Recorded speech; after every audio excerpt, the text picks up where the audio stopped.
Meu filho cancelou minha passagem de volta ao Brasil e me deixou sozinho no Aeroporto Internacional John F. Kennedy, em Nova York, às 4 horas da madrugada, sem meu celular e sem minha carteira.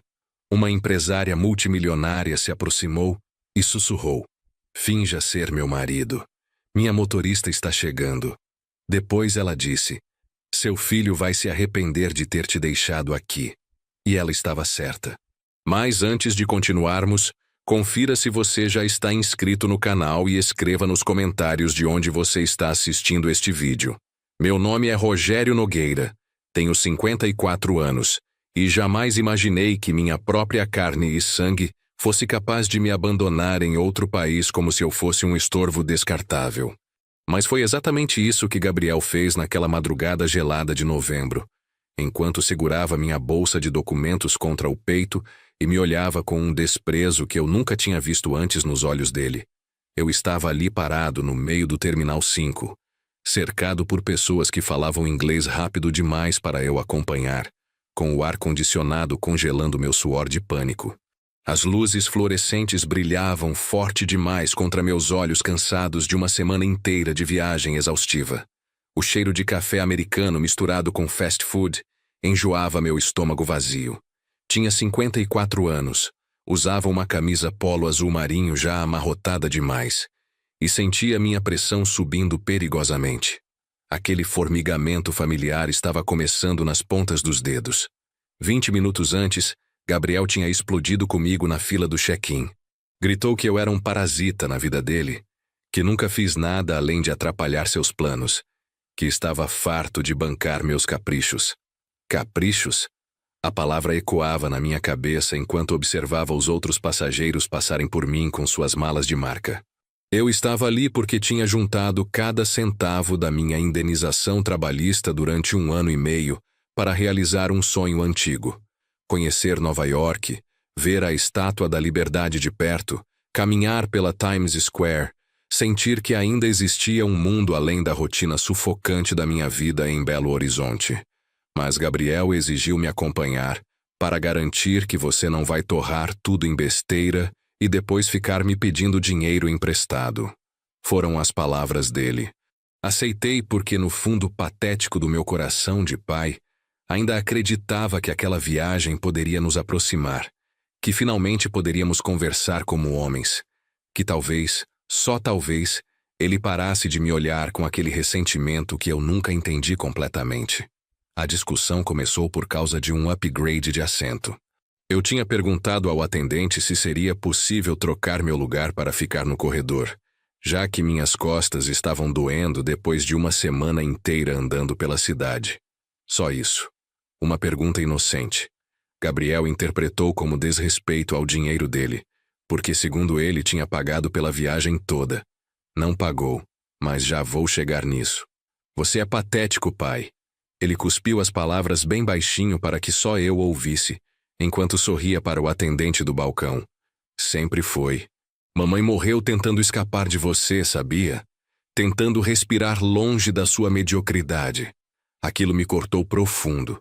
Minha esposa, Clarice, tinha morrido há 12 anos de câncer de mama, e Gabriel sempre encontrou formas de transformar aquela tragédia em munição contra mim. Tentei respirar fundo, segurei as lágrimas, mas quando abri a boca para responder, para finalmente dizer que aquilo não era justo, ele simplesmente arrancou minha bolsa da minha mão. Aquela bolsa de couro preto que Clarice me deu no nosso 20º aniversário de casamento, a única coisa de valor sentimental que eu ainda carregava, e começou a andar. Gabriel, chamei, minha voz falhando. Gabriel, meus documentos. Ele não virou. Continuou andando, a bolsa balançando no ombro dele, o cabelo escuro bem cortado refletindo as luzes do aeroporto como um executivo confiante. E eu fiquei ali congelado porque uma parte de mim ainda não acreditava que meu próprio filho fosse capaz daquilo. Mas foi. Ele entrou na área de embarque, passou pela segurança sem olhar para trás e desapareceu. E eu entendi. Ele tinha cancelado minha passagem, tinha planejado aquilo. O upgrade que ele recusou com tanta raiva era porque meu nome já não constava mais no sistema. Ele sabia, e me trouxe até ali só para me humilhar uma última vez antes de me abandonar num país estrangeiro. O pânico veio em ondas. Primeiro a negação. Ele vai voltar, é só um susto. Depois a raiva. Como ele ousa. E então o medo real, visceral, que fez minhas pernas fraquejarem. Eu estava em Nova York, sem passaporte, sem dinheiro, sem telefone, sem ninguém que soubesse onde eu estava. Procurei os seguranças. Tentei explicar em português, depois em inglês arrastado. Eles me olharam com desconfiança, como se eu fosse um maluco qualquer. Um deles fez menção de chamar alguém, mas antes que qualquer coisa acontecesse, senti uma presença ao meu lado. Uma mulher alta, de cabelos loiros presos num coque elegante, vestindo um blazer bege impecável e calça social preta, inclinou-se levemente em minha direção. Seus olhos eram de um verde intenso, quase felino, e carregavam um misto de curiosidade e algo que parecia reconhecimento. Ela falou em português com um sotaque carioca suave. "O senhor está em apuros?" Não era uma pergunta. Antes que eu pudesse responder, ela continuou, a voz baixa, urgente. "Finja ser meu marido. Minha motorista está chegando. Confie em mim agora. Faça perguntas depois." E então ela segurou meu braço com delicadeza, mas com firmeza, e sussurrou algo que fez meu sangue gelar e ferver ao mesmo tempo. "Seu filho vai se arrepender de ter te deixado aqui. Eu garanto." Olhei para aquela estranha. Olhei para os seguranças que começavam a se aproximar. Olhei para o terminal imenso, frio, indiferente, e tomei a decisão mais insana da minha vida. Segurei o braço dela de volta e disse, "Me tire daqui." Porque naquele momento eu finalmente entendi uma coisa. Eu tinha passado a vida inteira esperando que outras pessoas me salvassem. Minha esposa, meu filho, qualquer um. E todos me abandonaram de um jeito ou de outro. Talvez fosse hora de aceitar a mão de uma estranha e descobrir quem eu realmente era, quando ninguém mais estava olhando. O Mercedes Classe S preto parou na frente do aeroporto com a discrição de quem está acostumado a não chamar atenção, mas ao mesmo tempo irradiava poder. Vidros escuros, rodas reluzentes, e uma motorista que saiu do carro usando uniforme discreto e luvas de couro. A mulher abriu a porta traseira e fez um gesto elegante com a mão. "Por favor." Entrei. O interior cheirava a couro novo e aquele perfume floral caro que você sente nas lojas de departamento de luxo. Os bancos eram tão macios que afundei neles como se estivesse sendo abraçado. O contraste com o pânico de 5 minutos atrás era tão violento que comecei a tremer. Ela entrou do outro lado, fechou a porta, e o silêncio dentro do carro era quase sepulcral. A motorista arrancou sem dizer uma palavra. Olhei pela janela e vi o aeroporto se afastando, aquele monstro de vidro e luzes desaparecendo no retrovisor, e a realidade do que eu tinha acabado de fazer me atingiu como um soco. Eu tinha entrado no carro de uma completa estranha, em um país que eu mal conhecia, sem ter como pedir ajuda. "Respire", ela disse sem olhar para mim como se estivesse lendo meus pensamentos. "Sei que parece loucura, mas o senhor está seguro." "E quem é você?" Consegui perguntar, minha voz saindo mais firme do que eu esperava. "Por que me ajudou?" Ela finalmente virou o rosto. Na luz suave do interior do carro pude ver melhor seus traços. Rugas finas que contavam histórias ao redor dos olhos. Uma expressão de alguém que já viu demais da vida, mas manteve a elegância. Devia ter uns 45 anos, talvez 50, era difícil dizer. "Meu nome é Helena Tavares, tenho 48 anos. Sou brasileira de nascimento do Rio de Janeiro, mas vivo há 25 anos nos Estados Unidos. Tenho negócios em Nova York, São Paulo e Miami, e acabei de perder meu marido há 7 meses. A última informação veio acompanhada de uma pausa pesada. Ela não esperava minha compaixão, mas eu senti mesmo assim. Há uma dor específica no olhar de quem perdeu alguém. Eu conhecia bem. "Sinto muito", murmurei. "Mas isso não explica por quê. Vi seu filho pegando sua bolsa." Ela interrompeu, a voz endurecendo. Vi a forma como ele sorriu enquanto fazia isso, e reconheci aquela crueldade. Minha filha tem o mesmo sorriso quando acha que está me passando para trás. Engoli seco. Havia uma amargura naquelas palavras que espelhava perfeitamente a minha. E isso te motivou a ajudar um desconhecido? Não exatamente. Ela ajustou o colar de pérolas no pescoço, um gesto que parecia mais nervoso do que a postura dela sugeria. Preciso de algo em troca. E antes que imagine o pior, não é nada indecente. Preciso que o senhor finja ser meu marido por algumas horas, talvez alguns dias. Meu primeiro instinto foi rir. Rir daquela situação absurda, cinematográfica, impossível. Mas o riso morreu na garganta quando vi que ela estava completamente séria. Está maluca? Provavelmente. Pela primeira vez, ela esboçou algo parecido com um sorriso. Mas escute. Tenho uma reunião amanhã com investidores americanos muito conservadores. Eles não confiam em mulheres viúvas para fechar negócios de longo prazo. Acham que somos instáveis emocionalmente. Meu falecido marido sempre me acompanhava nessas reuniões. Sem ele perco credibilidade e não posso perder este negócio. São 150 milhões de dólares em jogo. 150 milhões. O número era tão absurdo que nem parecia real. Existem agências para isso, respondi, tentando processar. Atores, sei lá. Já tentei, todos pareciam exatamente o que eram, pagos. Esses homens não são tolos. Ela me olhou diretamente e havia algo quase desesperado naquele olhar. Mas o Senhor tem aquela dignidade, aquela dor real nos olhos. Eles vão acreditar. Isso é loucura. É. Ela não discordou. Mas me diga, qual é sua alternativa? Voltar ao aeroporto sem documentos? Tentar contatar seu filho, que claramente não quer ser encontrado?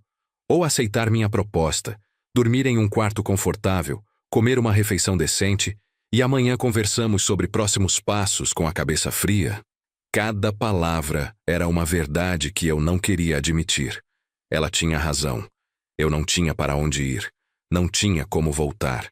E quanto mais eu pensava nisso, mais a raiva crescia dentro de mim. Não dela, mas de Gabriel, do meu filho, que me transformou em um homem tão vulnerável que aceitar a proposta de uma estranha parecia a opção mais sensata. Se eu aceitar, comecei devagar. O que exatamente espera de mim? Que use um terno elegante amanhã à noite, que sorria ao meu lado durante um jantar de 3 horas, que demonstre familiaridade comigo. Nada íntimo, apenas a cumplicidade que casais de longa data têm, que não contradiga nada que eu disser. Ela fez uma pausa. E em troca coloco à sua disposição um quarto, alimentação, um telefone para que possa contatar quem precisar e 10 mil dólares quando tudo terminar. 10 mil dólares. Quase 50 mil reais. Mais dinheiro do que eu tinha visto junto nos últimos 2 anos, desde que fui demitido da fábrica de autopeças onde trabalhei por 28 anos. Por que eu deveria confiar em você? Não deveria. A resposta dela foi tão honesta que me pegou de surpresa. Mas pergunte a si mesmo.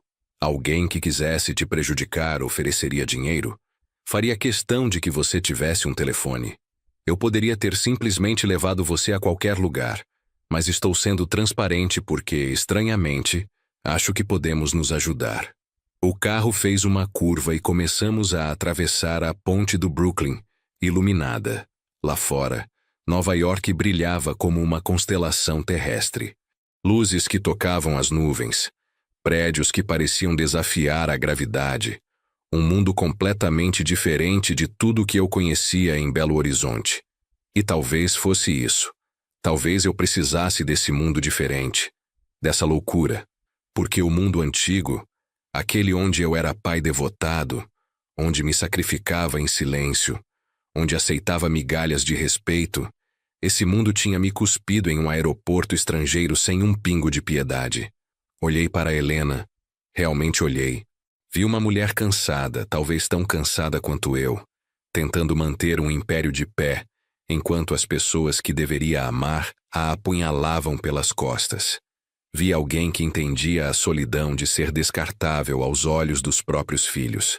Tudo bem, ouvi minha própria voz dizer. Vou fingir ser seu marido, mas com uma condição. Ela arqueou uma sobrancelha, surpresa. Qual? Você me ajuda a descobrir exatamente o que meu filho fez. porque ele me trouxe até aqui só para me abandonar. Senti um nó na garganta, mas forcei as palavras para fora. E quando eu descobrir, você me ajuda a garantir que ele nunca mais consiga fazer isso com ninguém. Helena estendeu a mão, firme, decidida. Temos um acordo, Sr. Rogério. Como você sabe meu nome? Ouvi seu filho gritar no aeroporto. Ela apertou minha mão. E naquele aperto de mão, selei o destino mais improvável da minha vida.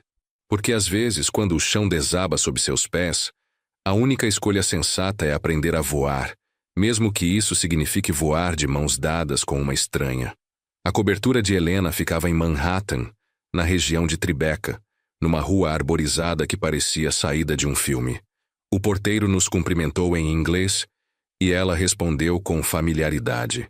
Entramos num elevador privativo que subia direto para o último andar. Quando as portas se abriram, meu queixo quase caiu. A cobertura era uma mistura de modernismo elegante com toques de arte contemporânea brasileira.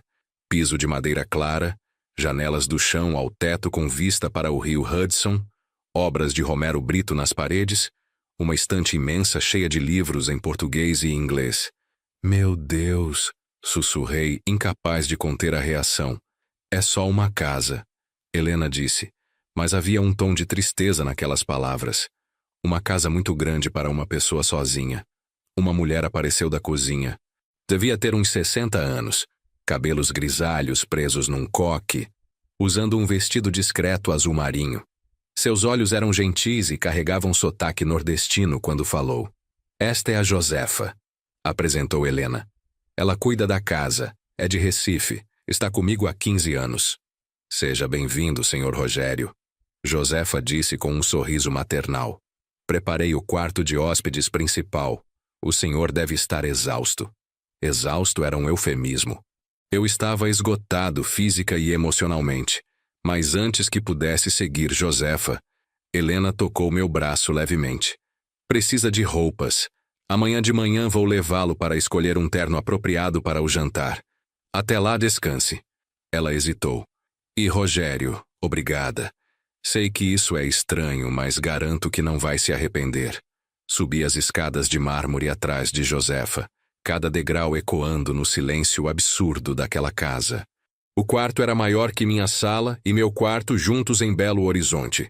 Cama king size com lençóis que pareciam nuvens, um banheiro com chuveiro de efeito cascata, uma varanda com vista para os arranha-céus iluminados. Havia até um roupão branco pendurado e chinelos macios esperando. Era como estar num hotel 5 estrelas, só que mais pessoal, mais acolhedor. Qualquer coisa que precisar, aperte este botão. Josefa mostrou um interfone na mesinha de cabeceira. Vou trazer chá e algo leve para comer. O senhor deve estar sem alimentação adequada há horas. Quando ela saiu, desabei na beirada da cama e comecei a chorar. Não aquele choro contido de homem adulto, mas soluços violentos que saíam do fundo do peito, acumulados de anos. Chorei por estar ali. Chorei por Gabriel. Chorei porque não sabia se estava sendo corajoso ou completamente insensato. 15 minutos depois, Josefa voltou com uma bandeja. Chá preto, pão francês ainda quente, queijo Minas, goiabada. Comi mecanicamente, o sabor me trazendo de volta à realidade. E então lembrei. Eu não tinha telefone, mas Helena tinha prometido. Desci as escadas descalço, seguindo as vozes que vinham de um escritório iluminado. Helena estava ao telefone, falando em inglês com uma intensidade que me fez hesitar, mas ela me viu e fez sinal para que entrasse. Desligou e pegou um smartphone novo, ainda na caixa. Chip internacional. Ela entregou o aparelho com um papel onde havia um número anotado. Pode ligar para qualquer lugar. Este é meu número. Qualquer problema me avise. Voltei para o quarto segurando aquele telefone como se fosse um salva-vidas. Liguei para minha irmã, Marlene, em Belo Horizonte. Eram quase 6 da manhã no Brasil, mas ela atendeu no segundo toque, a voz sonolenta rapidamente se transformando em alarme. Rogério, pelo amor de Deus, onde você está? O Gabriel ligou dizendo que você sumiu no aeroporto, que está preocupado. Ele fez o quê? Senti o sangue ferver. Disse que vocês discutiram e quando ele voltou para te procurar, você tinha desaparecido. Que estava... Marlene pausou. Rogério, o que está acontecendo? Contei tudo. Cada detalhe. E ouvi minha irmã ficar em silêncio do outro lado da linha. Aquele tipo de silêncio pesado que precede uma tempestade. Aquele menino está mentindo. Ela finalmente disse, a voz tremendo de raiva. E sabe de uma coisa? Não me surpreende, Rogério. Preciso te contar algo que prometi nunca revelar. Meu estômago se revirou. O quê? 2 meses atrás o Gabriel me ligou. Perguntou se eu sabia quanto valia sua casa. Disse que você estava ficando confuso, tomando decisões ruins e que ele precisava proteger o patrimônio da família antes que você fizesse besteira. Tentou me convencer a assinar um documento junto com ele, te declarando incapaz. O ar saiu dos meus pulmões. Você assinou? Claro que não. Marlene praticamente gritou. Expulsei ele da minha casa. Mas, Rogério, ele disse algo que me gelou.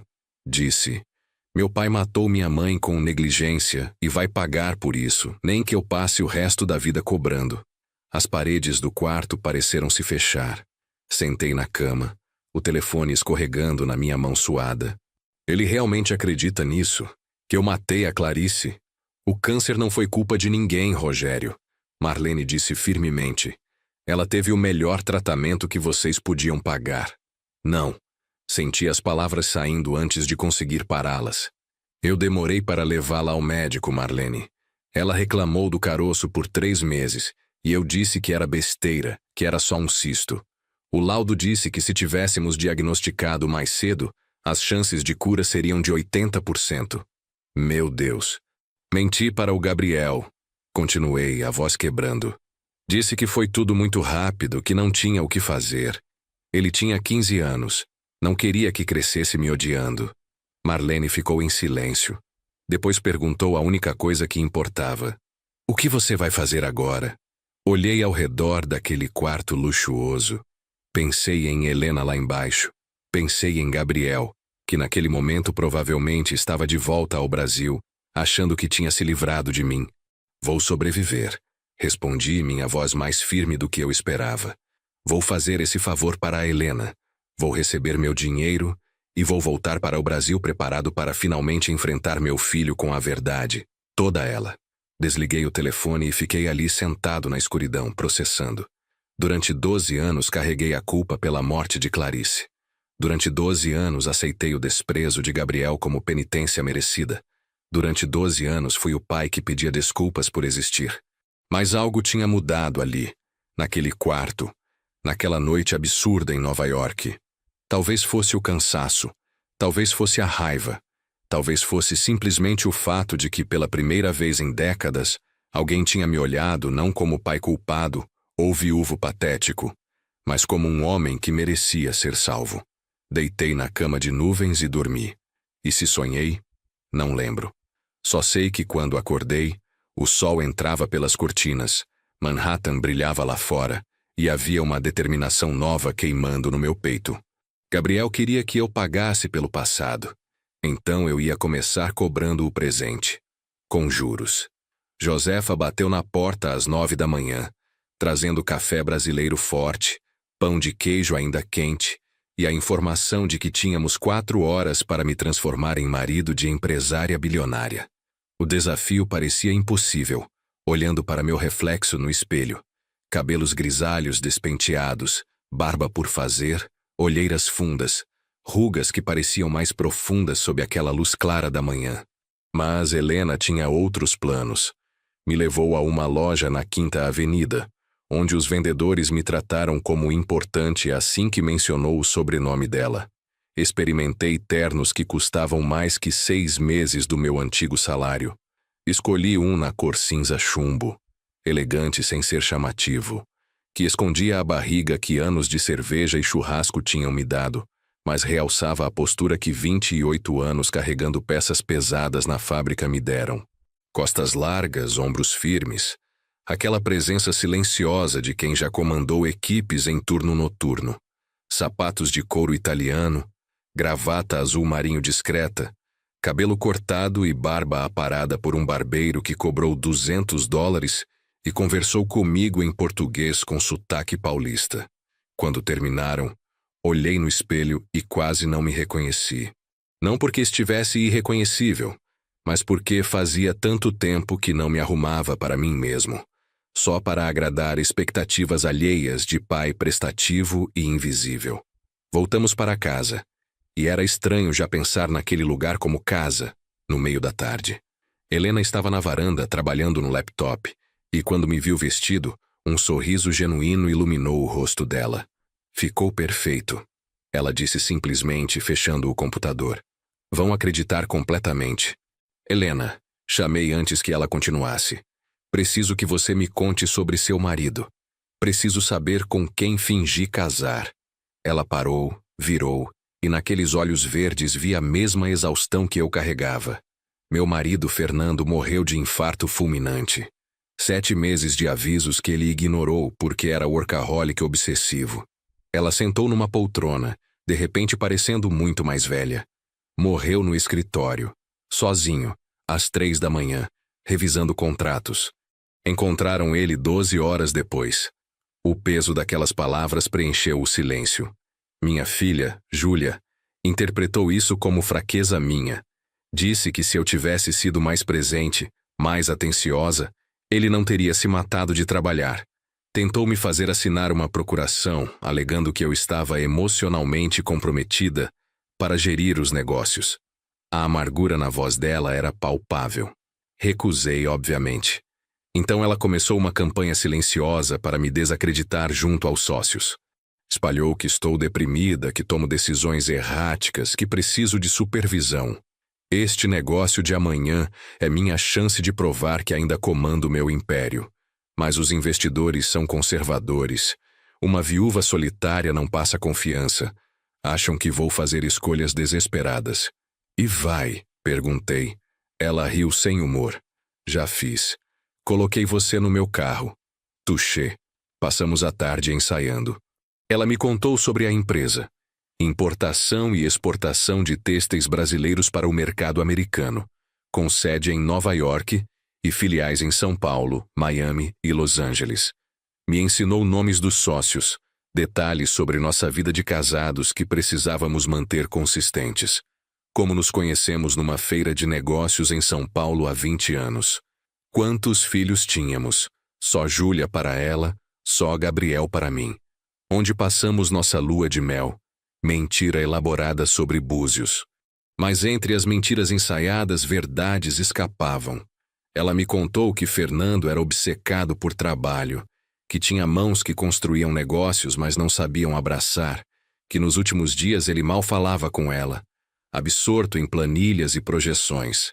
Eu contei sobre Clarice, sobre a mulher brilhante que tinha sido, professora de literatura, sonhadora, capaz de recitar Drummond de cor, mas frágil demais quando a doença veio. Contei sobre o caroço que ela mostrou e eu ignorei, sobre os 3 meses perdidos que poderiam ter salvado ela. Gabriel nunca soube, confessei, a voz falhando. Tinha 15 anos quando a mãe dele morreu, estava devastado. Como eu ia dizer que além de viúvo éramos culpados, que o fracasso foi meu? Você fez o que achou certo para protegê-lo. Fiz. E ele me odeia do mesmo jeito. Ri amargo. Acha que a faculdade foi paga com o seguro de vida da mãe. Não foi. O seguro mal cobriu o funeral e os últimos meses de tratamento. O resto foram 12 anos da minha vida trabalhando turnos dobrados na fábrica. Helena ficou em silêncio. Depois perguntou. Por que nunca contou? Porque pais não cobram. Porque sacrifício paterno é supostamente invisível. Incondicional, eterno. Olhei para ela, porque eu estava tão afundado na culpa que achava que merecia carregar tudo sozinho. Você guardou comprovantes? Cada recibo de mensalidade está numa pasta na minha casa, dentro de um armário que Gabriel nunca abriu, porque só contém coisas velhas e inúteis do pai. Por que guardou? Inicialmente para imposto de renda. Depois, acho que no fundo eu sabia que um dia precisaria provar. Que um dia ele me acusaria de nunca ter feito nada por ele. E eu teria como mostrar que fiz tudo. Ele te acusou de algo mais, não foi? Helena leu meu silêncio. O que ele disse no aeroporto? Respirei fundo. Que a mãe dele morreu tentando escapar de mim. que eu era um peso que ela não aguentava carregar. E você acreditou durante 12 anos? Sim. Olhei para a cidade lá fora, brilhando indiferente. Hoje eu sei que Clarice morreu porque eu fui negligente. Porque ignorei os sinais. Porque achei que sabia mais que ela sobre o próprio corpo. Gabriel sabe disso? Não. E talvez seja a hora de saber. Helena assentiu lentamente. Amanhã à noite, depois do jantar, vou transferir os $10.000 que prometi. Mas posso oferecer algo mais. O quê? Meus advogados, para te ajudar a proteger o que é seu no Brasil. Para garantir que Gabriel não consiga te declarar incapaz, não venda sua casa, não tome nada mais de você. Ela se levantou. Porque tenho a impressão de que essa guerra está só começando. E estava. Ela não fazia ideia do quanto. Porque naquela noite, enquanto me preparava para jantar com investidores americanos, fingindo ser marido de uma estranha, recebi uma mensagem de Gabriel. Consegui abrir processo de interdição. Em 72 horas posso pedir tutela temporária dos seus bens. Volte para casa e seja razoável, ou vou garantir que nunca mais tenha controle sobre nada. Li aquela mensagem 3 vezes, e então, pela primeira vez em 12 anos, sorri pensando no meu filho, porque ele não sabia que eu tinha provas. Não sabia que eu tinha aliados.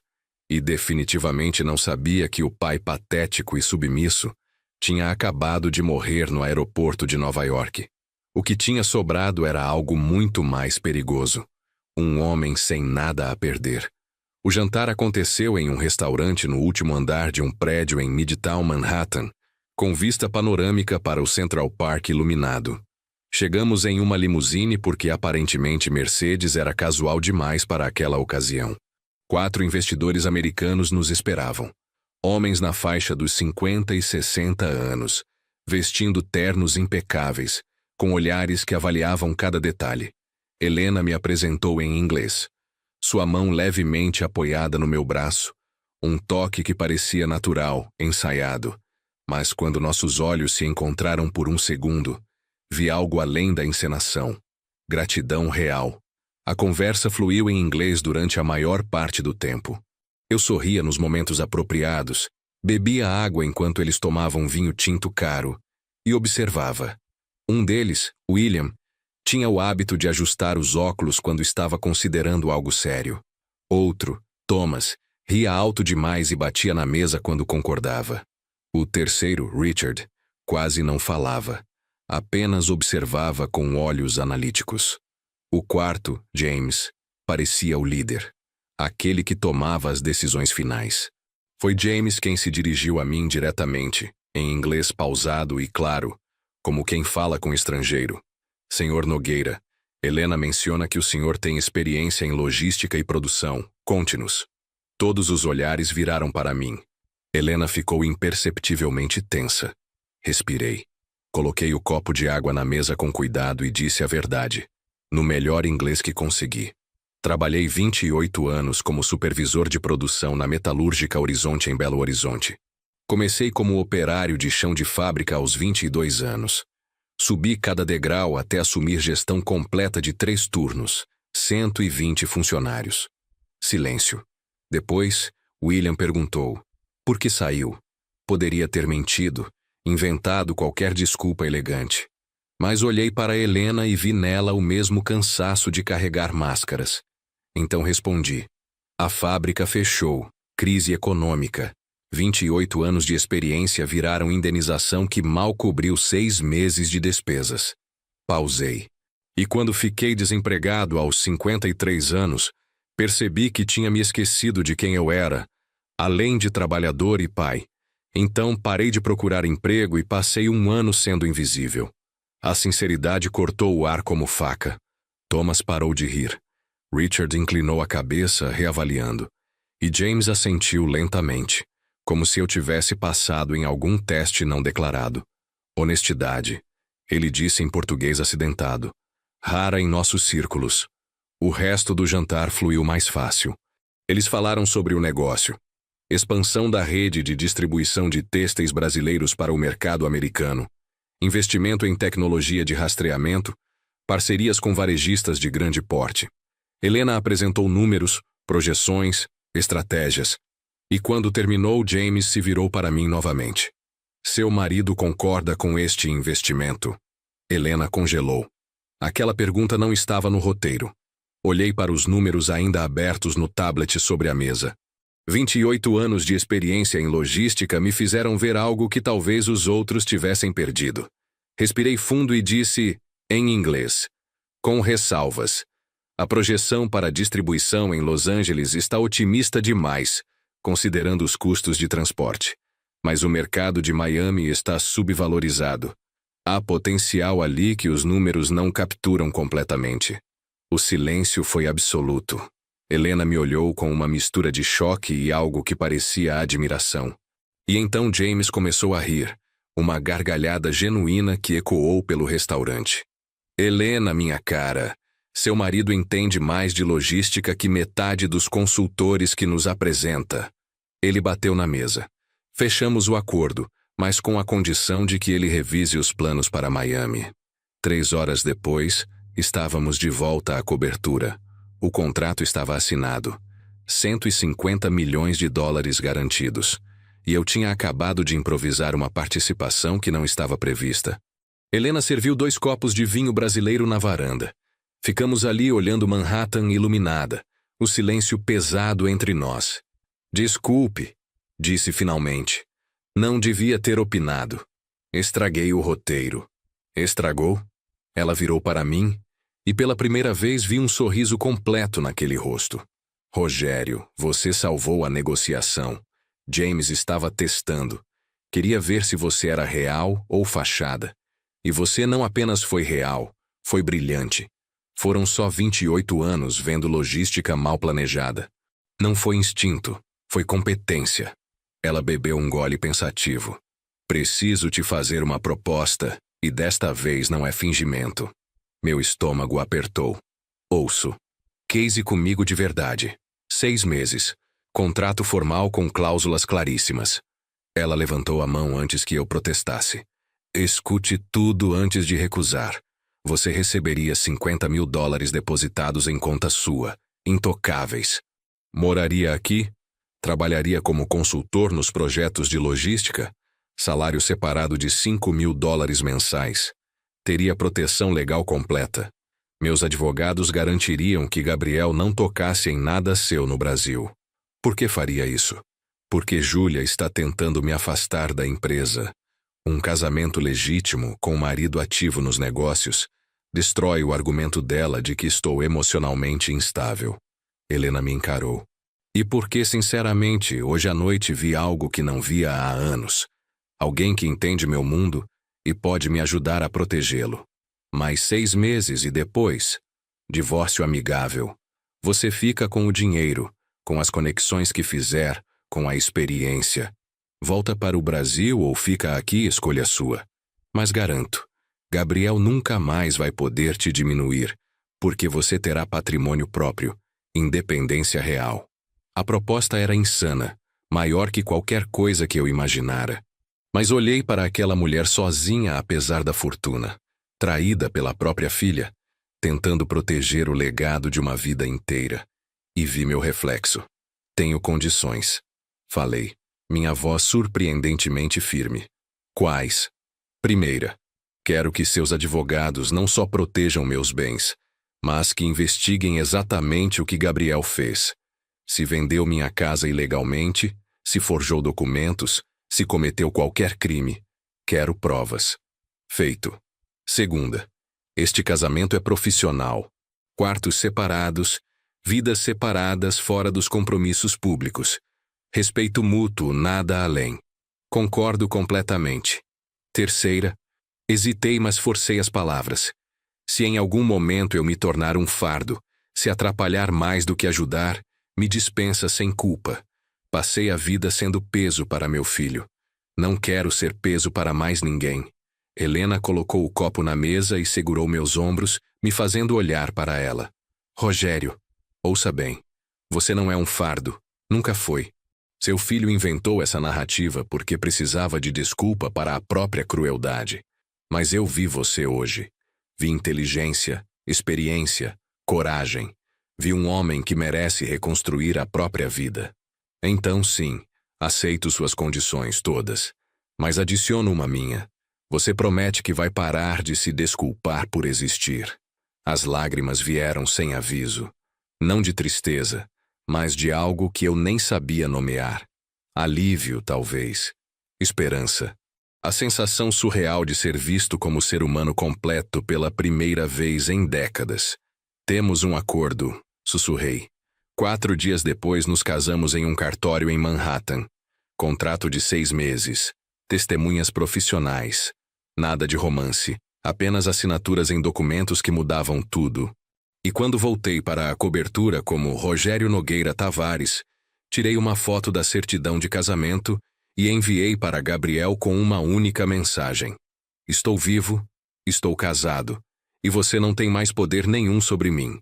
Nos vemos no Brasil quando eu decidir voltar. A resposta dele veio em segundos. Você está louco? Sorri olhando a tela. Talvez, mas era a loucura mais lúcida da minha vida. Os 3 meses seguintes foram os mais intensos da minha vida.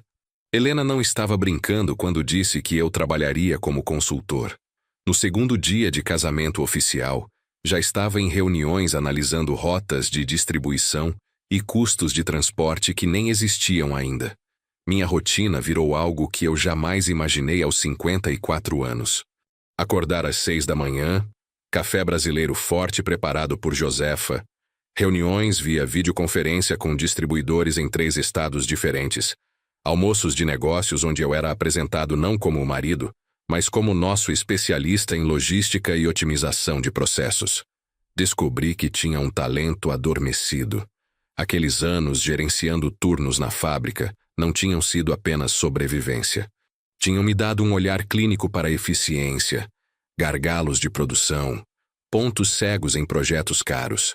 Peguei a proposta de Miami que mencionei naquele primeiro jantar e transformei em um estudo completo de viabilidade logística. James ficou tão impressionado que me pediu para apresentar pessoalmente aos parceiros locais. Fui sozinho em um voo de 2h30 para Miami, usando o terno cinza que Helena escolheu, carregando um tablet com apresentação que passei 2 semanas preparando. Apresentei em inglês quebrado, mas funcional, para 8 empresários que inicialmente me olharam com ceticismo. 15 minutos depois estavam fazendo anotações. 30 minutos depois estavam refazendo perguntas sobre custos de armazenamento e otimização de rotas. Fechei o negócio sozinho. E quando voltei para Nova York naquela noite, Helena estava esperando com champanhe brasileiro e um sorriso que iluminava o rosto cansado. Você é incrível, ela disse simplesmente. Estava apavorado e mesmo assim arrasou. Ela serviu 2 taças. Sabe o que James me disse? Que você tem mais visão prática que consultores que ele paga $20.000 por relatório.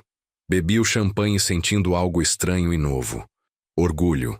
Não orgulho de ter agradado alguém ou cumprido expectativas, mas orgulho de mim mesmo, das minhas capacidades, do que consegui construir com as próprias mãos. Enquanto isso, no Brasil, Gabriel enlouquecia. Minha irmã Marlene me mantinha informada. Ele tinha tentado o processo de interdição, alegando que eu estava sob influência indevida de uma estrangeira golpista. Tentou bloquear minha conta bancária no Brasil, tentou vender minha casa, mas esbarrou nos advogados que Helena colocou à disposição. 3 profissionais americanos implacáveis que derrubaram cada tentativa com documentação que eu nem sabia que existia. Descobri coisas. Os advogados investigaram a fundo e encontraram que Gabriel tinha sim tentado vender minha casa 2 meses antes da viagem. Forjou uma procuração usando uma assinatura que copiou de documentos antigos. O comprador desistiu quando percebeu irregularidades, mas a intenção estava documentada. Mas ele tinha aberto um cartão de crédito no meu nome, comprometendo meu CPF com dívidas de R$42.000. Tinha usado meu nome para solicitar empréstimo consignado, baseado numa aposentadoria que eu nem tinha ainda. Tinha vendido meu carro, um Corsa 2008, e embolsado os R$17.000. Tudo documentado. Tudo ilegal. Tudo provável com papéis que os advogados montaram em um dossiê de 87 páginas. Podemos processá-lo criminalmente, disse doutora Patrícia, a advogada principal, durante uma videoconferência. Estelionato, falsificação de documento, apropriação indébita. Ele pegaria de 3 a 8 anos de prisão. Fiquei em silêncio olhando aquele dossiê. Meu filho, o menino que ensinei a andar de bicicleta. O adolescente que chorou no meu ombro quando a mãe dele morreu. O homem que agora tinha roubado sistematicamente cada centavo que eu possuía. Ainda não, respondi finalmente. Guardem tudo, mas ainda não. Helena, que assistia à reunião ao meu lado, me olhou curiosa depois que desligamos. Por quê? Ele merece pagar. Merece. Mas se eu agir agora, vou parecer vingativo. Vão dizer que estou sob sua influência, que você me manipulou contra meu próprio filho. Respirei fundo. Preciso voltar para o Brasil, olhar nos olhos dele, dar uma chance de ele me ver como igual, não como vítima. E se mesmo assim ele continuar tentando me destruir, aí sim uso tudo isso. Você é mais estratégico do que imaginei. Aprendi com 28 anos gerenciando pessoas difíceis, sem perder a compostura. Sorri sem humor. Gabriel é só mais um problema de gestão. A diferença é que desta vez eu posso demiti-lo da minha vida. Aquela noite, sozinho no meu quarto, abri o notebook e comecei a escrever uma carta. Não para Gabriel, mas para mim mesmo, listando cada sacrifício que fiz, cada mentira que engoli, cada vez que me diminuí para que ele se sentisse maior. Não por masoquismo, mas para deixar registrado, para nunca mais esquecer o que custou ser pai de alguém que transformou o amor em moeda de troca. Paralelo a isso, minha vida em Nova York floresceu de formas inesperadas. Fiz amizade com Josefa, que me ensinou a fazer pratos nordestinos enquanto contava histórias de sua própria vida. Um casamento difícil no Recife, uma mudança corajosa para os Estados Unidos aos 45 anos, a reconstrução. Conheci outros brasileiros nos eventos sociais, expatriados como eu, que tinham deixado o país de origem para recomeçar. Formamos um grupo informal que se encontrava aos domingos para churrasco e desabafos. Um deles, Marcelo de Curitiba, tinha 59 anos e havia se divorciado da esposa manipuladora aos 55, fugindo com apenas 2 malas. Agora era dono de uma empresa de construção próspera. Outro, Eduardo do Rio, tinha 62 e administrava 2 restaurantes brasileiros depois que os filhos o expulsaram de casa por ser ultrapassado e teimoso. Suas histórias eram diferentes das minhas, mas a dor era universal. Homens que foram descartados, subestimados, apagados e que decidiram que valia a pena lutar por um espaço próprio no mundo. Sabe o que aprendi? Marcelo me disse certa vez, segurando uma cerveja com as mãos marcadas pelo trabalho braçal. Que solidão acompanhada é pior que solidão escolhida. Prefiro estar sozinho sendo eu mesmo, do que cercado de gente que exige que eu seja pequeno. Guardei aquelas palavras como mantra. E quando completamos 3 meses de casamento, Helena me chamou para conversar no escritório dela. Estava séria, formal, de um jeito que não via desde o primeiro dia. O contrato era de 6 meses. Ela começou. Faltam 3. Mas preciso saber o que você quer fazer depois. A pergunta me pegou desprevenido, porque pela primeira vez em décadas, eu tinha escolhas reais. Dinheiro na conta, trabalho que me realizava, um lugar no mundo que não dependia de ser pai de alguém. Não sei, respondi honestamente. Ainda preciso resolver as coisas com Gabriel. Preciso voltar ao Brasil e fechar esse ciclo. E depois, olhei para ela, para a mulher que tinha sido estranha 3 meses atrás, e agora era o quê? Amiga? Parceira de negócios? Algo indefinível que não cabia em categorias simples? Depois, falei devagar. Acho que quero ficar. Não como seu marido permanentemente, mas quero continuar trabalhando. Quero esse projeto de Miami. Quero construir algo meu. Ela sorriu. Aquele sorriso raro que transformava o rosto austero em algo quase jovial. Então temos muito a conversar sobre renovação de contrato. Mas o destino, como sempre, tinha outros planos. Porque 2 dias depois, Enquanto eu revisava planilhas para o projeto de Miami, recebi uma ligação de Marlene. Rogério. A voz dela estava estranha, controlada demais. O Gabriel está indo para Nova York. Comprou passagem. Chega amanhã. Meu sangue gelou. Como ele conseguiu meu endereço? Não sei. Mas está furioso. Postou nas redes sociais que vai resgatar o pai das garras de uma golpista internacional. Está mobilizando gente, fazendo drama público. Pausa pesada. Rogério, ele está vindo para a guerra. Desliguei e fiquei ali segurando o telefone, sentindo o peso do confronto inevitável se aproximando, como tempestade no horizonte. Gabriel queria guerra, então ia ter. Mas desta vez em campo que eu escolhi, com armas que ele não sabia que eu possuía. E que Deus tivesse misericórdia, porque eu estava sem nenhuma. Gabriel chegou como furacão.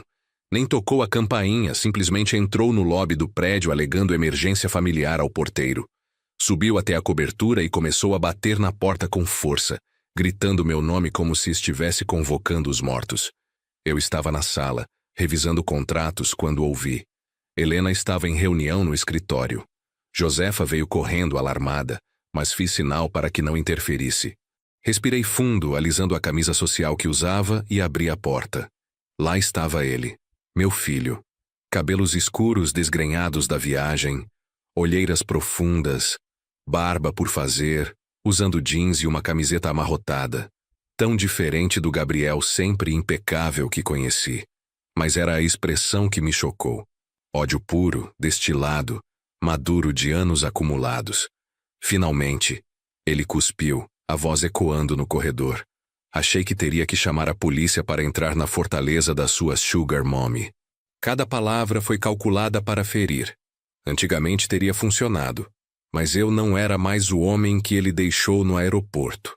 Gabriel, respondi com calma estudada. Você entrou em propriedade privada sem autorização. Poderia ter tocado a campainha. Tocar a campainha? Ele avançou 2 passos, dedo apontado para meu rosto. Você desapareceu por 3 meses, casou com uma completa estranha e quer que eu seja educado? Quero que você se comporte como adulto. Não me venha com essa pose de senhor. Ele empurrou a porta, entrando à força. Sei exatamente o que está fazendo. Se vendeu para essa velha rica e agora acha que pode me humilhar, me ignorar, fingir que tem controle sobre alguma coisa. Helena apareceu no topo da escada interna. Gabriel olhou para ela com desprezo tão visceral que quase era cômico.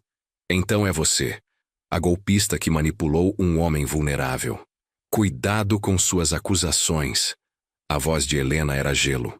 Estou casada legalmente com seu pai. Tudo documentado, testemunhado, absolutamente transparente. Transparente? Gabriel riu, um som agudo e distorcido. Meu pai tem 54 anos. Acabou de perder a orientação em um aeroporto estrangeiro e misteriosamente aparece casado com uma bilionária. Qualquer juiz declararia isso como coação.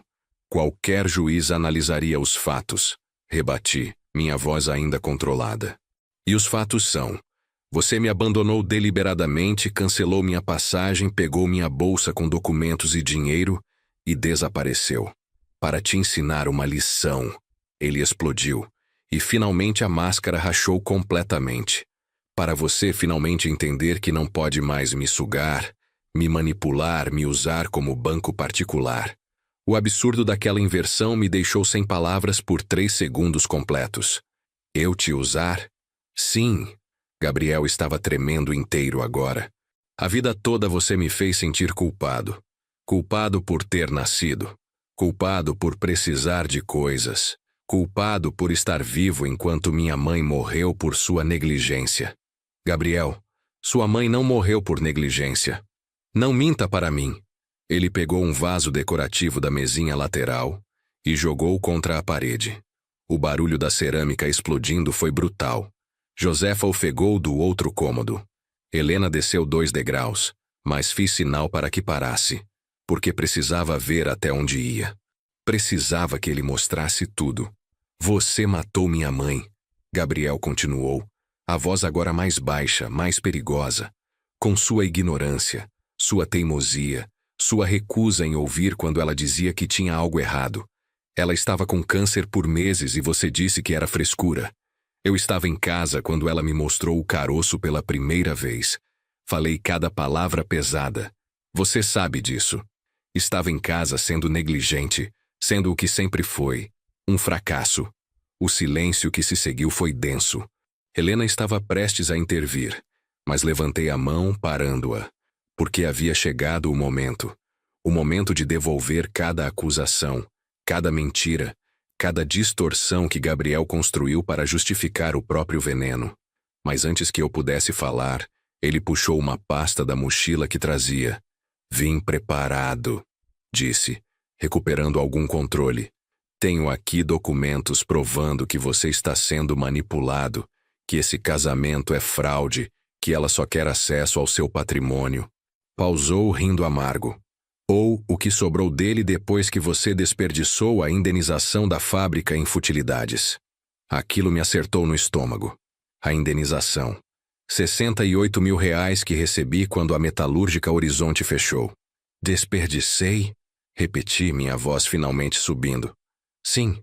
Gabriel abriu a pasta, tirando papéis. Tinha quase 70 mil reais. E quando você foi demitido, o dinheiro simplesmente sumiu.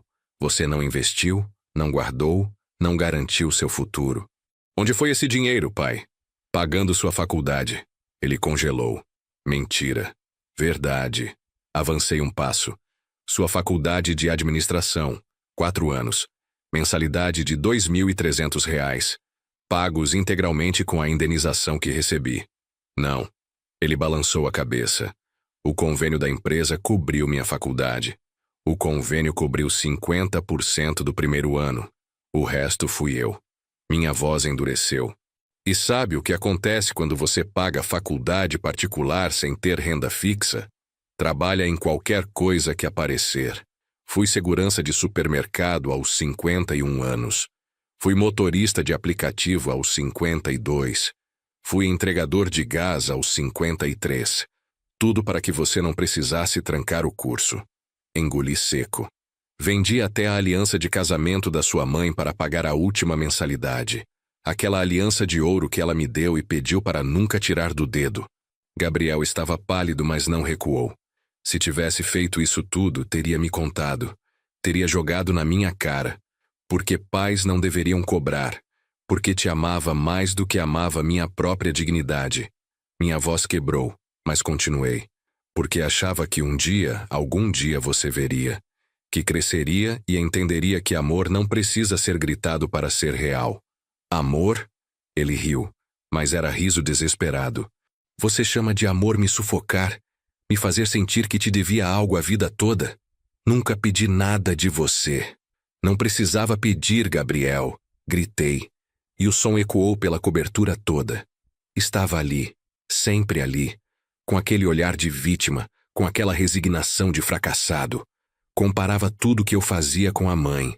Toda a conquista minha, você lembrava que ela teria ficado orgulhosa, como se eu só existisse como extensão dela. E ali finalmente vi a ferida real. Não era a indenização, não era o dinheiro, não era nem a morte de Clarice. Era que Gabriel tinha passado 12 anos competindo com um fantasma. E eu, sem perceber, tinha alimentado essa competição cada vez que evocava a memória dela para preencher o vazio que sua ausência deixou. Você tem razão, falei e vi o choque no rosto dele. Fiz isso. Usei sua mãe como medida para tudo. E foi errado. Ele piscou, desarmado. Mas isso não justifica o que você fez comigo. Continuei. Tentou vender minha casa ilegalmente, usou meu CPF para abrir crédito, forjou documentos e me abandonou em um país estrangeiro sabendo que eu não tinha como voltar. Eu ia buscar você depois. Mentira. Helena desceu o resto da escada segurando um tablet. Tenho aqui o extrato bancário mostrando que você tentou vender a casa do seu pai. Tenho também as conversas com cartórios, planejando como consolidar a venda enquanto ele estava fora do país. Gabriel empalideceu ainda mais. Como? Como você conseguiu isso? Porque você subestimou quem eu podia me tornar, respondi. Quando parasse de me desculpar por existir. Ele olhou para mim, realmente olhou, e naquele momento vi o medo substituindo o ódio nos olhos dele, porque finalmente entendeu.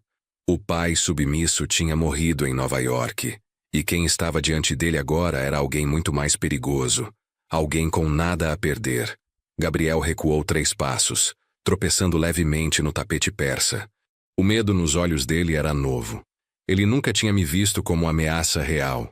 Sempre fui o pai controlável, previsível, que engolia humilhações com sorrisos trêmulos e desculpas sussurradas. Mas aquele homem morreu há 3 meses.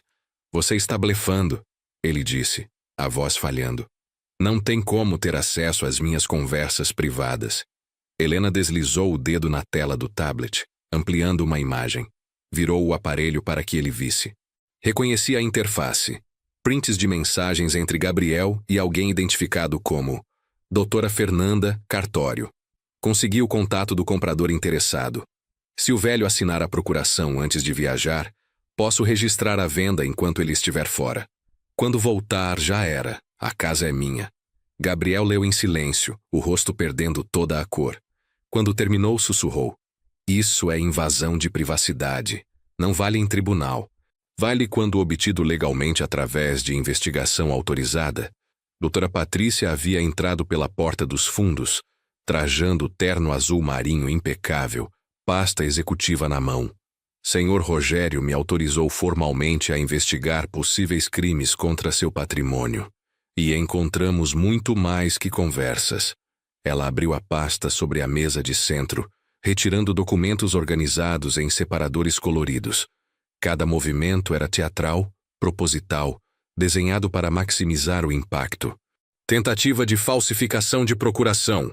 Tentativa de venda fraudulenta de imóvel. Abertura de crédito em nome de terceiro sem consentimento. Apropriação de veículo pertencente ao investigado. Ela pausou, tirando os óculos de leitura.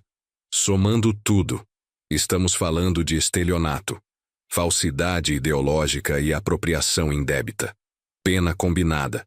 Entre 4 e 10 anos de reclusão. Gabriel segurou a beirada do sofá para não cair. Isso não pode. Eu tenho carreira, tenho reputação. Trabalho em banco. Tinha. Corrigi, minha voz saindo mais fria que pretendia. Porque quando isso chegar ao departamento de compliance do banco, vai perder o emprego. Instituição financeira não mantém funcionário investigado por crime patrimonial. Ele me olhou como se estivesse vendo um monstro. Você faria isso? Destruiria seu próprio filho? A pergunta ecoou na sala silenciosa. Helena, Josefa, doutora Patrícia, todas esperaram minha resposta. E eu precisei de 3 respirações profundas antes de conseguir falar. Não sei, admiti, e vi surpresa no rosto de Gabriel. Porque parte de mim ainda é o pai que te levou nas costas quando quebrou o braço aos 6 anos. Que ficou acordado noites inteiras quando você teve dengue aos 9. Que guardou cada troféu que você ganhou no colégio dentro de uma caixa que ainda está no armário. Pausei, corrigindo. Da casa que você tentou vender. Lágrimas começaram a descer pelo rosto dele. Mas não eram lágrimas de arrependimento. Eram de raiva frustrada. Então está me chantageando, é isso? Seja boazinho ou vou te denunciar. Não. Caminhei até a estante antiga no canto da sala. Abri a gaveta e peguei uma pasta grossa.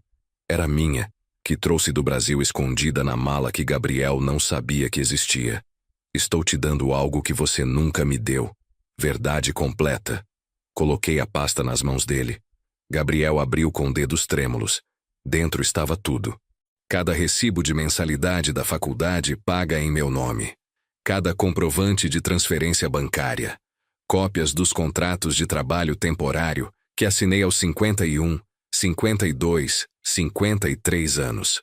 E grampeado por último, o laudo médico que nunca mostrei a ninguém.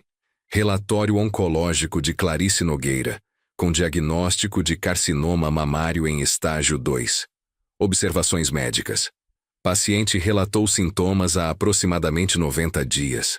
Procura tardia reduz prognóstico de cura para 45%. Gabriel leu aquela última página 2 vezes. 3 vezes. As mãos tremiam tanto que o papel farfalhava. Mentira, ele murmurou. A mãe foi diagnosticada cedo. Você disse que foi. Menti. Minha voz saiu como sussurro rouco. Ela me mostrou o caroço em janeiro. Eu disse que era cisto, que era besteira, que ela estava exagerando. Só levei ela ao médico em abril, quando já doía demais para ignorar. 3 meses perdidos. 3 meses que poderiam ter salvado ela. Por quê? Por que escondeu isso?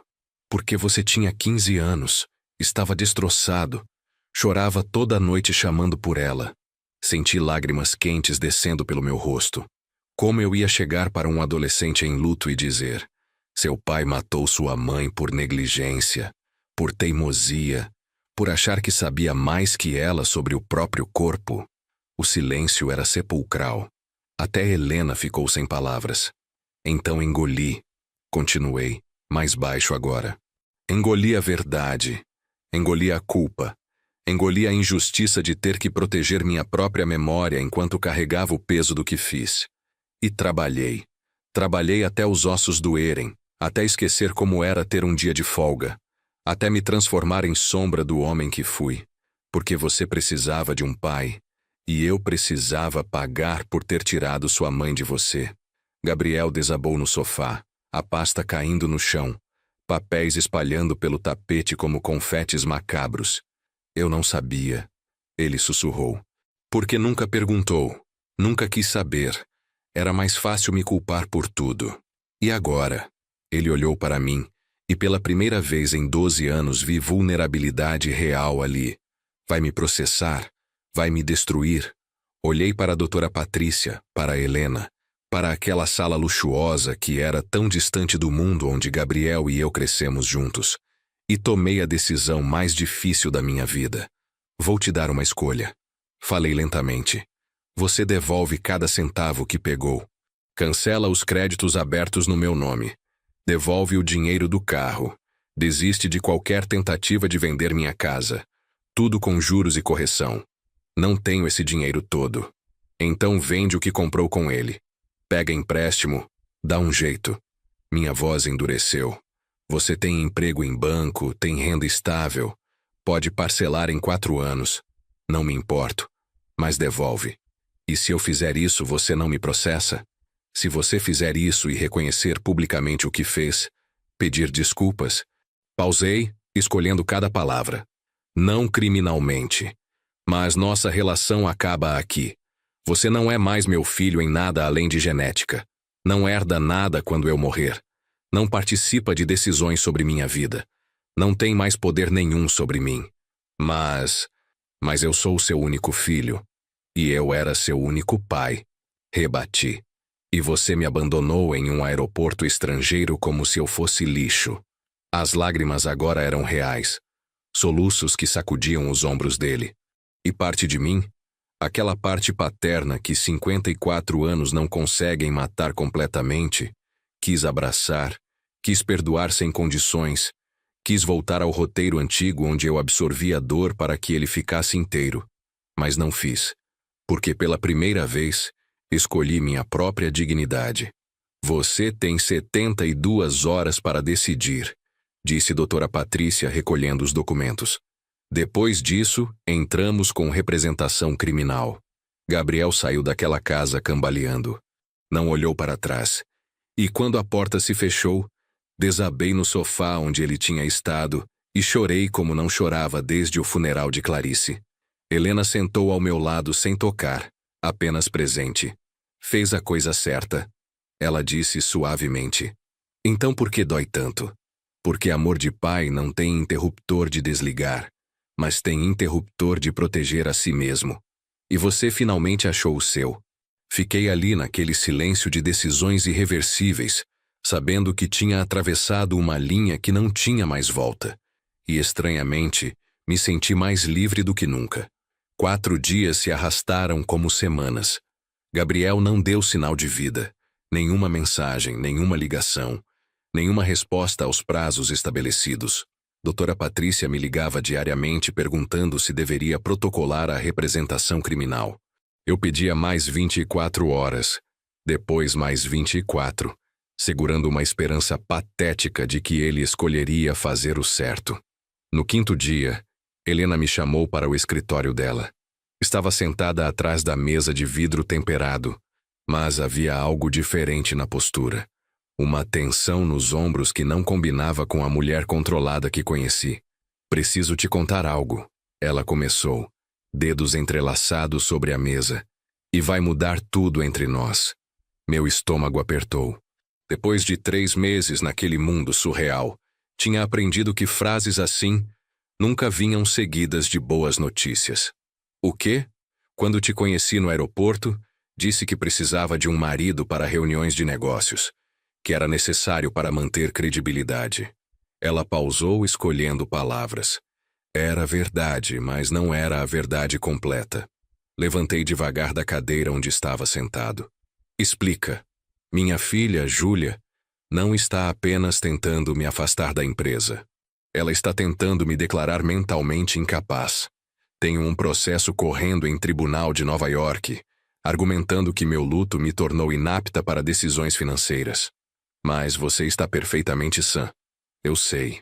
Você sabe. Ela suspirou pesado. Mas Júlia contratou 2 psiquiatras dispostos a assinar laudos atestando o contrário. E a lei daqui favorece filhos que alegam preocupação com pais viúvos. Se ela conseguir, toma controle não só da empresa, mas de tudo. Minhas contas bancárias, meus imóveis, minha própria liberdade de movimento. Ela me encarou diretamente. Nosso casamento não foi só para fechar negócios. Foi minha jogada legal para provar autonomia.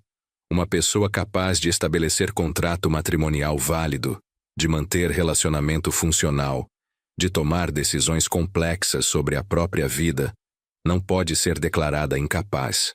Processei aquilo lentamente. Ela tinha me usado de forma mais sofisticada que Gabriel.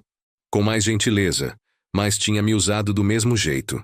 Você me manipulou, não nos termos que está pensando. Helena se levantou, contornando a mesa. Tudo que ofereci foi real. O dinheiro, o trabalho, a proteção legal. E o respeito, Rogério. O respeito foi absolutamente genuíno. Mas sim, omiti parte da motivação. E peço desculpas por isso. Por que está contando agora? Porque acabou de sair a sentença. Ela pegou um documento estendendo para mim. O juiz indeferiu o pedido de Júlia. Citou especificamente meu casamento recente e minha participação ativa em novos empreendimentos, como prova de plena capacidade mental. Estou livre. E você me salvou sem nem saber completamente do que. Completou. Peguei o documento. Estava em inglês jurídico denso, mas havia tradução livre manuscrita nas margens. Li 3 vezes, processando as implicações. Então, não precisa mais de mim. Legalmente? Não. Ela deu 2 passos na minha direção.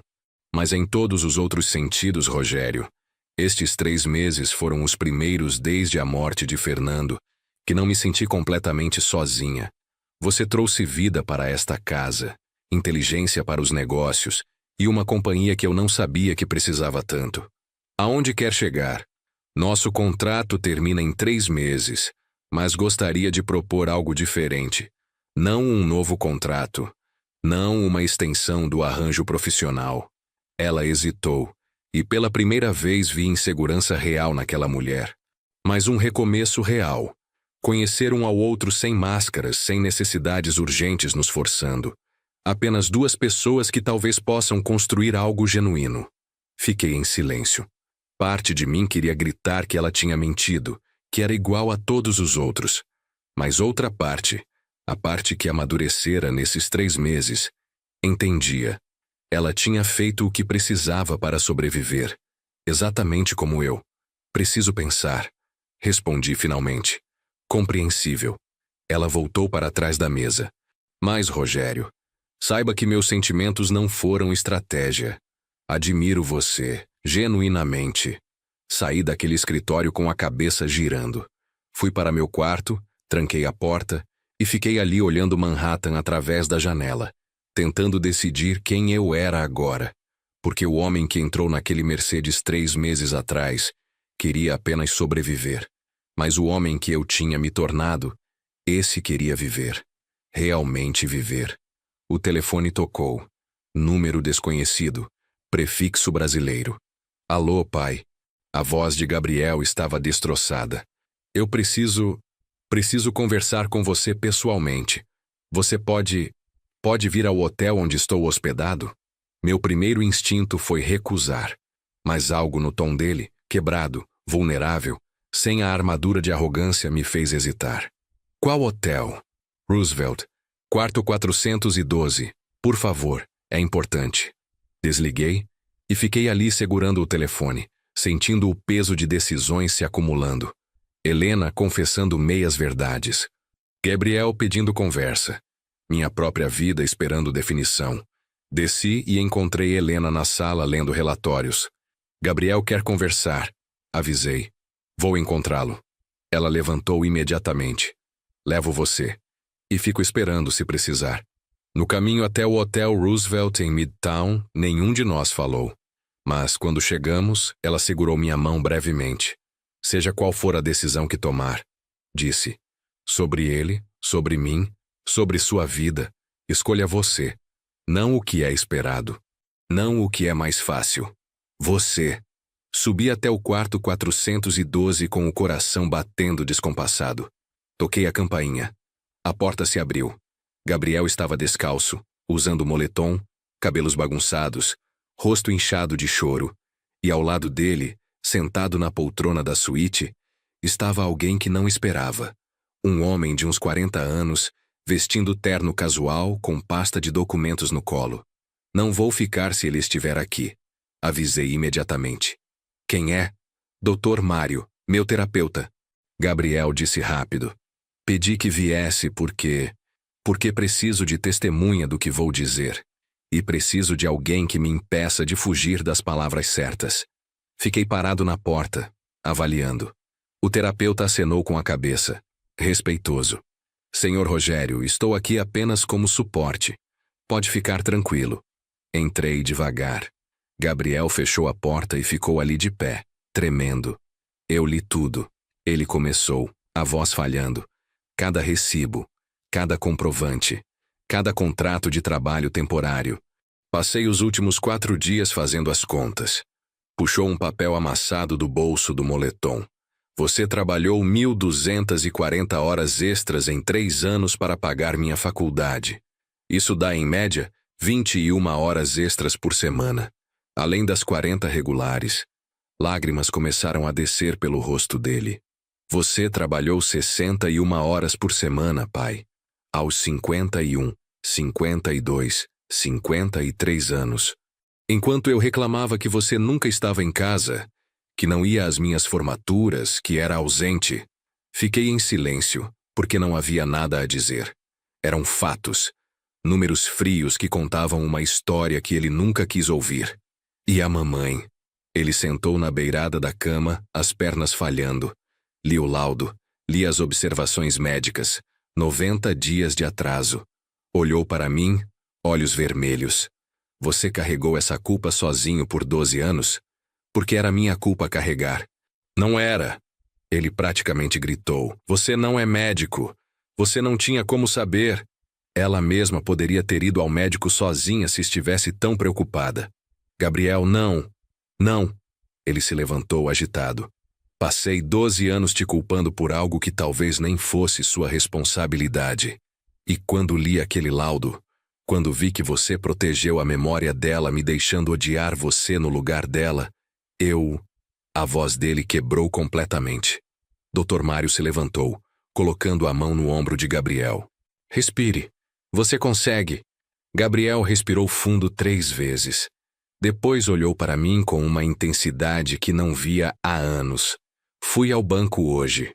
Peguei empréstimo pessoal de R$82 mil, 48 parcelas de R$1.783. É tudo que você gastou comigo, com juros e correção. Ele estendeu um envelope.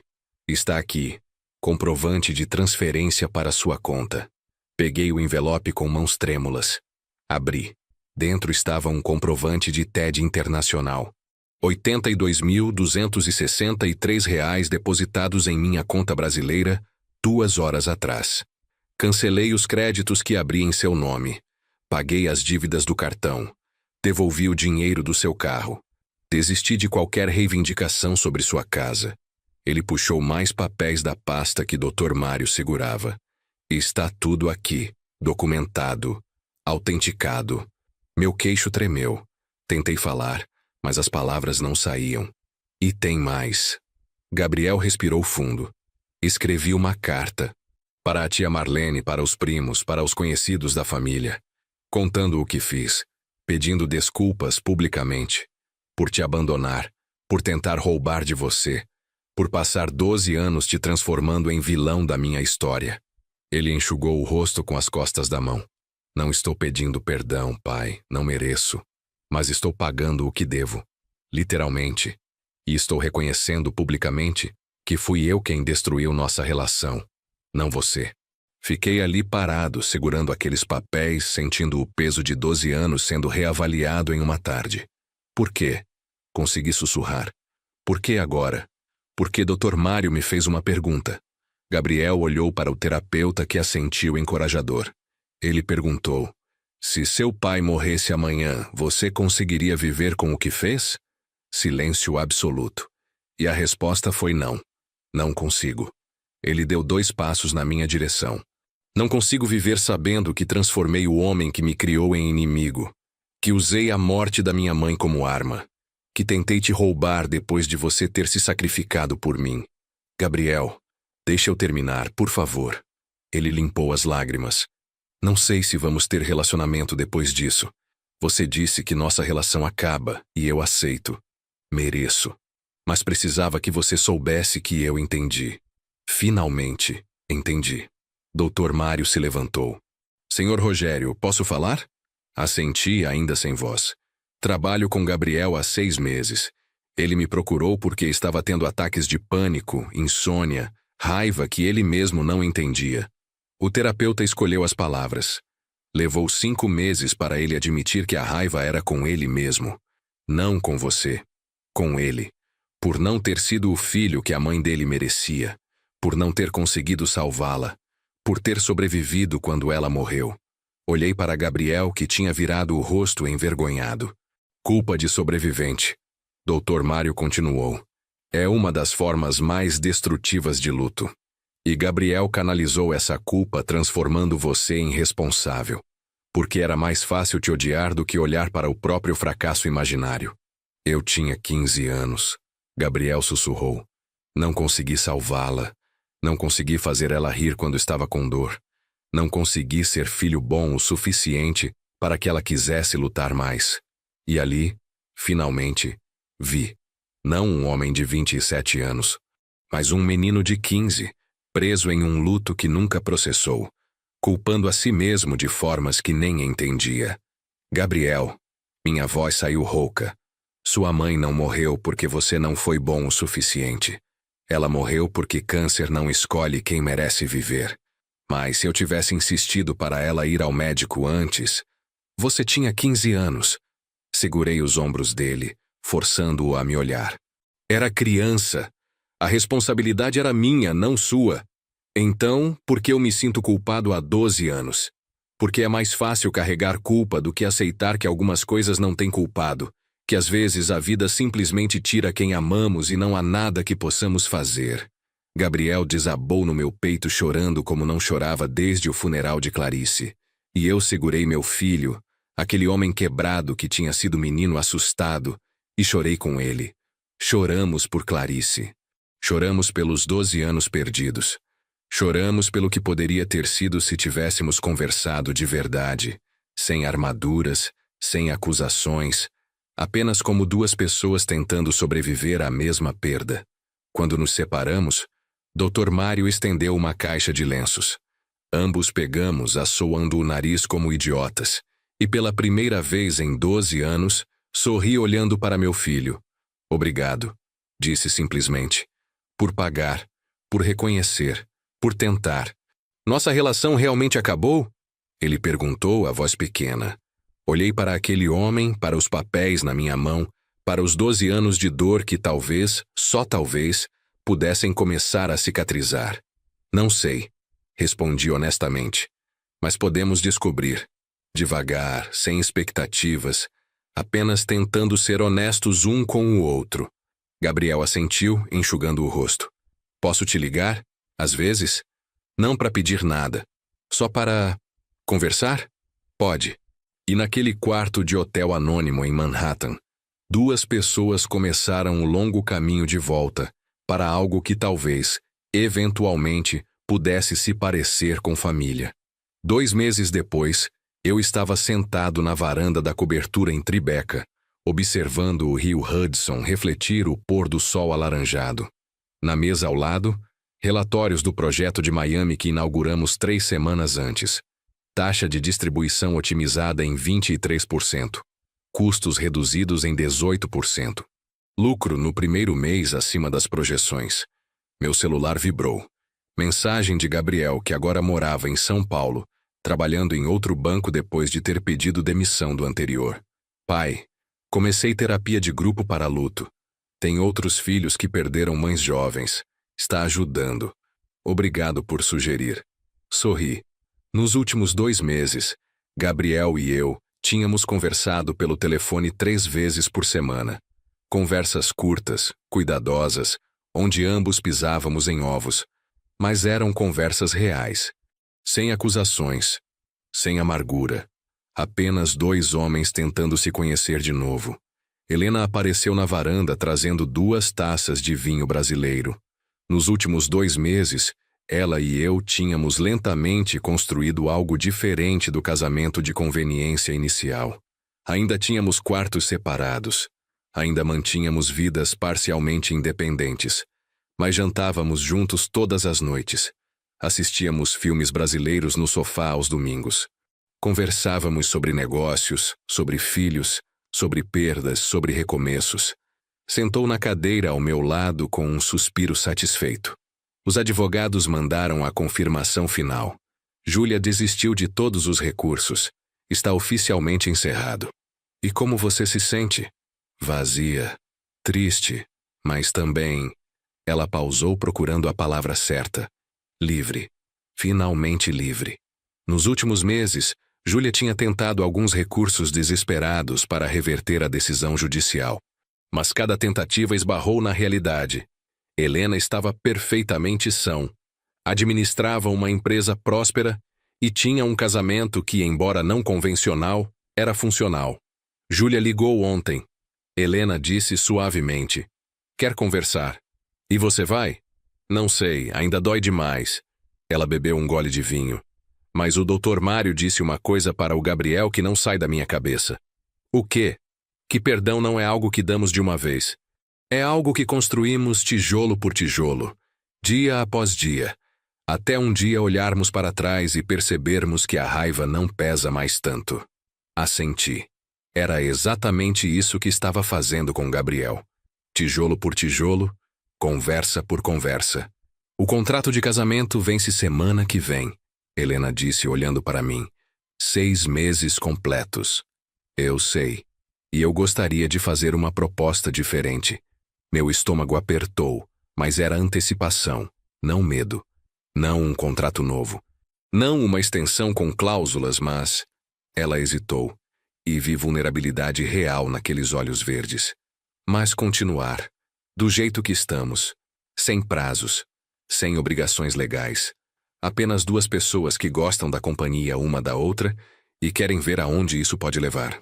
Olhei para aquela mulher que tinha sido estranha 6 meses atrás, que tinha me salvado quando eu mais precisava, que tinha me dado não apenas teto e comida, mas dignidade, propósito, um lugar no mundo onde eu não precisava me desculpar por existir. Tenho uma condição, disse finalmente. Ela arqueou a sobrancelha. Qual?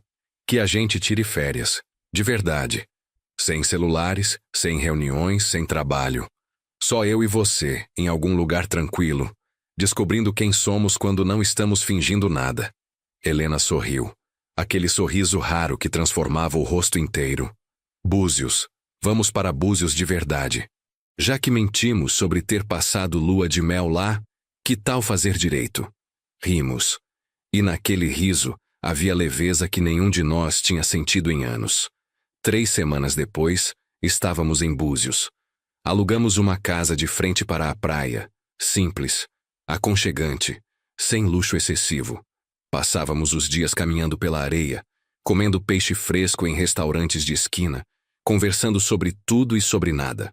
Uma noite, sentados na varanda da casa, ouvindo as ondas quebrarem na praia escura, Helena perguntou: "Você se arrepende? De quê? De ter entrado naquele carro em Nova York? De ter aceitado minha proposta maluca?" Pensei honestamente. Pensei no homem que eu era 6 meses atrás, quebrado, abandonado, invisível. Pensei no homem que eu tinha me tornado, consultor respeitado, com dinheiro na conta, com propósito, com dignidade própria. "Não", respondi. "Nem um segundo. Mesmo com tudo que aconteceu, com Gabriel, com a dor, especialmente por causa disso, porque dor que é confrontada é dor que pode curar. E eu passei 12 anos enterrando dor, fingindo que ela não existia." Helena pegou minha mão. Era a primeira vez que tínhamos esse tipo de contato voluntário fora das encenações públicas. E parecia certo, natural. "Estou me apaixonando por você", ela disse suavemente. Devagar, assustada, mas estou. Meu coração acelerou. "Helena, não precisa dizer nada agora. Só queria que soubesse que estes 6 meses não foram só conveniência para mim. Foram..." Ela procurou a palavra. "Foram renascimento." Apertei a mão dela. "Para mim também." Ficamos ali, de mãos dadas, ouvindo o mar. 2 sobreviventes aprendendo a viver de novo. Voltamos para Nova York renovados. Oficialmente cancelamos o contrato de casamento, mas continuamos morando juntos. Sem papéis, sem obrigações, apenas companheirismo genuíno. O projeto de Miami explodiu em sucesso. James me ofereceu sociedade minoritária na empresa. 5%. Dividendos mensais que me davam independência financeira real. Aceitei. Gabriel continuou em terapia. Começou a namorar alguém, uma professora chamada Camila que ele conheceu em um curso de fotografia. Me ligou animado para contar, e pela primeira vez em anos, ouvi felicidade real na voz dele.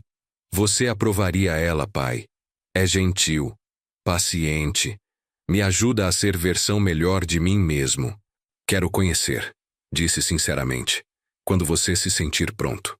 No Natal, posso passar o Natal aí com você e trazer a Camila?" Olhei para Helena, que estava ao meu lado ouvindo. Ela assentiu, sorrindo. "Pode. Vai ser bom ter a casa cheia." E foi. Natal em Nova York, com neve caindo lá fora, casa cheia de cheiros brasileiros que Josefa preparou. Gabriel chegou com Camila, uma moça de cabelos cacheados e sorriso largo que o olhava com carinho genuíno. Júlia apareceu também, hesitante, trazendo o namorado. Ela e Helena tinham começado terapia familiar 2 meses antes. Ainda era tenso, ainda doía, mas havia tentativa real de reconstrução. Sentamos todos ao redor da mesa farta. Farofa, peru, arroz à grega, vinagrete, sobremesas brasileiras. E, por um momento, olhando aquelas pessoas, pensei em como a vida era estranha. 6 meses atrás eu estava abandonado em um aeroporto.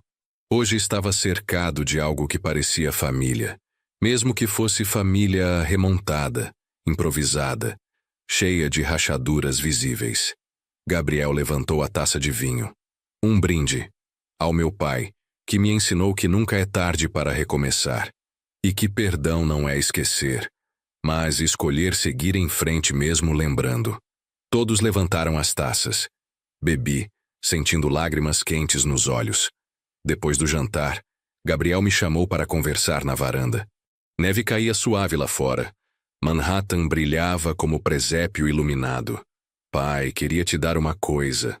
Ele estendeu um envelope. Abri. Dentro, uma escritura.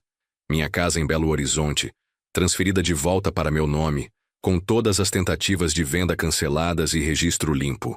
"Não precisava", sussurrei. "Precisava. Era sua. Sempre foi. E eu quase tirei isso de você." Ele olhou para a cidade iluminada. "Também queria te dizer que terminei de pagar o empréstimo. Último centavo quitado semana passada." "Gabriel, Eram quase 5 anos de parcelas. Trabalhei horas extras, peguei freelas, cortei tudo que era supérfluo. Ele sorriu, mas era sorriso de orgulho. Aprendi com o melhor. Abracei meu filho. E naquele abraço havia 12 anos de mágoas começando finalmente a se dissolver. Hoje, 1 ano depois daquela noite no aeroporto de Nova York, divido meu tempo entre Manhattan, Miami e Brasil. Helena está ao meu lado em todas as viagens, não como esposa no papel, mas como parceira no sentido mais completo da palavra. Nos casamos de novo há 3 meses, mas desta vez não foi contrato, foi escolha. Cerimônia pequena em Búzios, só amigos próximos. Gabriel foi meu padrinho, Júlia foi madrinha de Helena. E quando trocamos alianças, eram alianças que escolhemos juntos, sem peso de obrigação, apenas símbolo de compromisso real. Ainda converso com Gabriel 3 vezes por semana. Ele vai casar com Camila no ano que vem. Me pediu para fazer o discurso no casamento. Aceitei chorando. Abri um projeto social em Belo Horizonte. Instituto Recomeço. Ajuda homens acima de 50 anos a se requalificarem profissionalmente depois de demissões. Primeira turma tem 22 alunos. Homens com histórias parecidas com a minha. Pais descartados, trabalhadores esquecidos. Gente que achava que a vida tinha acabado aos 50. E quando dei a aula inaugural, contei minha história. Toda ela. O abandono, o medo, a reconstrução. Um deles, seu Antônio, de 61 anos, levantou a mão trêmula. O senhor teve medo de recomeçar tão longe, tão tarde. Apavorado, respondi honestamente. Mas descobri que coragem não é ausência de medo. É decidir que medo não vai mais decidir por você. O instituto cresceu. Hoje tem 3 sedes. Marcelo, meu amigo de Nova York, abriu filial em Curitiba. Eduardo oferece estágios nos restaurantes dele. Viramos rede de homens recusando-se a serem invisíveis. Passei 40 anos sendo pai, marido, funcionário. Finalmente aprendi a ser Rogério. E descobri aos 55 anos que nunca é tarde para escolher a própria felicidade. Mesmo que isso signifique construí-la tijolo por tijolo do outro lado do mundo, começando do zero absoluto. Porque às vezes o zero é exatamente o lugar onde deveríamos ter começado desde sempre. E às vezes, ser abandonado no aeroporto é o melhor presente que alguém poderia ter nos dado. Porque nos força a escolher, morrer ali mesmo ou aprender a voar. Eu escolhi voar. E descobri que minhas asas estavam ali o tempo todo, apenas esperando que eu tivesse coragem de abri-las. Se esta história tocou seu coração, deixe nos comentários de onde você está assistindo e o que mais ressoou com você. Cada história compartilhada aqui é um lembrete de que recomeçar sempre é possível. Não importa a idade. Não se esqueça de curtir este vídeo e se inscrever no canal para continuar acompanhando relatos reais de superação, dignidade reconquistada e pessoas que se recusaram a serem apagadas. Porque sua história também merece ser contada e sua vida também merece ser vivida plenamente nos seus próprios termos.